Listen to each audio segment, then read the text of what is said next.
അസ്സലാമു അലൈക്കും. പുതിയൊരു വീഡിയോയിലേക്ക് എല്ലാവർക്കും സ്വാഗതം.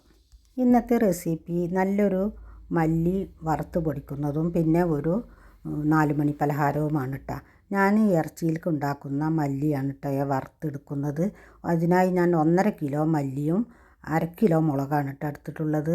പിന്നെ നല്ലൊരു പിടി പെരിഞ്ജീരകം, ഒരു നുള്ള് ചെറിയ ജീരകം, ഒരു നുള്ള് ഉലുവ, 4 കഷ്ണം പട്ട, ഒരു 10 കറാമ്പൂവ്, ഒരു പിടി കുരുമുളക്. ഇതെല്ലാം കൂടി നല്ലതുപോലെ ഒന്ന് വറുത്തെടുക്കണം. പിന്നെ അതിൻ്റെ കൂടെ തന്നെ നല്ലൊരു പിടി കരിവേപ്പിലയും പിന്നെ മുളകും ഇതെല്ലാം വറുത്ത് പൊടിച്ചെടുക്കുന്നതാണ് കേട്ടോ അതിൻ്റെ ഇറച്ചിയിലേക്കുള്ള മസാല. ഇതിലേക്ക് 4 ഏലക്കായും കൂടി കൂട്ടുന്നുണ്ട്. ഇനി ഒരു സ്നാക്ക് ഉണ്ടാക്കാനായി ഒരു ചട്ടി വെച്ച് അതിലേക്ക് 2 ടേബിൾ സ്പൂൺ വെളിച്ചെണ്ണ ഒഴിച്ച് കൊടുത്ത് ചൂടായി വരുമ്പോൾ 2 സബോള കട്ട് ചെയ്തതും, ഒരു വലിയ ക്യാരറ്റ് കട്ട് ചെയ്തതും, പിന്നെ പാകത്തിനുള്ള ഉപ്പും 2 പച്ചമുളക് കട്ട് ചെയ്തതും കൂടി ഇട്ട് കൊടുത്ത് നല്ലതുപോലെ ഒന്ന് വഴറ്റിയെടുക്കാം.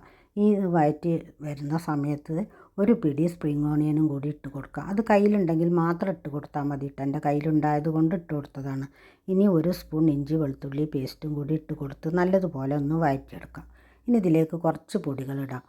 1/4 സ്പൂൺ മഞ്ഞൾപ്പൊടി, 1/2 സ്പൂൺ മല്ലിപ്പൊടി, 1/2 സ്പൂൺ ഗരം മസാല, 1 സ്പൂൺ കുരുമുളക്. ഇനി ഇതിൻ്റെ പച്ച ചുവ മാറുന്നത് വരെ ഒന്ന് വഴറ്റിയതിന് ശേഷം ഇനി ഇതിലേക്ക് ഇട്ട് കൊടുക്കുന്നത് ഒരു ബൗള് ചിക്കൻ പുഴുങ്ങി കൈകൊണ്ട് പിച്ചെടുത്തതാണ്. ഇനി ഇതും കൂടി ഇട്ടതിന് ശേഷം നല്ലതുപോലെ ഒന്ന് വഴറ്റിയെടുക്കാം. നല്ലതുപോലെ വഴറ്റിയെടുത്തതിന് ശേഷം ഇതിലേക്ക് ഒരു പിടി മല്ലിയിലയും കൂടി ഇട്ട് നമുക്ക് ഫ്ലെയിം ഓഫ് ചെയ്യാം. ഇതിനു മുമ്പായിട്ട് തന്നെ ഞാൻ 2 കപ്പ് മൈദ ഇവിടെ കുഴച്ച് വെച്ചിട്ടുണ്ടായിരുന്നു. നമ്മൾ ചപ്പാത്തിക്കൊക്കെ കുഴച്ചെടുക്കുന്നത് പോലെ തന്നെ. അപ്പോൾ നല്ല സോഫ്റ്റായി വന്നിട്ടുണ്ട്. ഇനി ഇതിൽ നിന്ന് പകുതി എടുത്തിട്ട് നമുക്കൊന്ന് പരത്തിയെടുക്കാം. എൻ്റെ വീഡിയോ കാണുന്ന സമയത്ത് എല്ലാവരും ഒന്ന് ലൈക്ക് ചെയ്യാൻ മറക്കരുത്. പിന്നെ സബ്സ്ക്രൈബ് ചെയ്യാതെ കാണുന്നവരാണെങ്കിൽ സബ്സ്ക്രൈബ് ചെയ്യുക, കമൻറ്റ് ചെയ്യുക, ഷെയർ ചെയ്യുക. പിന്നെ എന്തെങ്കിലും തെറ്റുകുറ്റങ്ങളുണ്ടെങ്കിൽ അത് കമൻറ്റിൽ കൂടെ എഴുതി അറിയിക്കാൻ മറക്കരുത്. ഇപ്പോൾ എല്ലതും പരത്തിയെടുത്തതിന് ശേഷം ഒരു അടപ്പ് വെച്ച് ഒന്ന് കട്ട് ചെയ്തെടുത്തിട്ടുണ്ട്. ഇനി ഇതിൽ നിന്ന് ഓരോന്നെടുത്ത് നമുക്ക് ഫില്ലിങ് വെച്ച് ഒന്ന് ഫോൾഡ് ചെയ്തെടുക്കാം.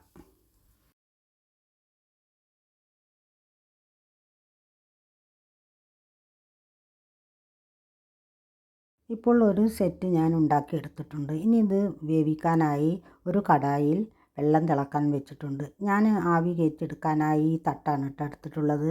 ഇതിലൊന്ന് വെളിച്ചെണ്ണ തൂക്കി കൊടുത്തതിന് ശേഷം നമ്മൾ ഉണ്ടാക്കിയ പലഹാരം ഇതിലേക്ക് വെച്ച് കൊടുത്തതിന് ശേഷം നമുക്കിത് കുക്ക് ചെയ്തെടുക്കാം.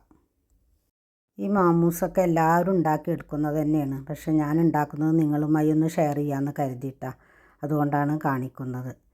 ഇപ്പോൾ നമ്മുടെ പലഹാരം ഇവിടെ റെഡി ആയിട്ടുണ്ട് കേട്ടോ. ഇനി നമുക്ക് ഒരു പ്ലേറ്റിലേക്ക് ഒരു സ്പൂണ് കൊണ്ട് കോരിയെടുക്കാം. ഇനി ബാക്കിയുള്ളതും ഇതുപോലെ തന്നെ കുക്ക് ചെയ്തെടുക്കാം.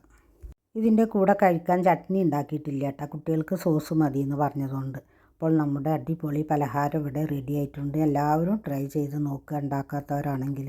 ഇനി മറ്റൊരു വീഡിയോയുമായി വരുന്നത് വരെ താങ്ക് യു ഫോർ വാച്ചിങ്.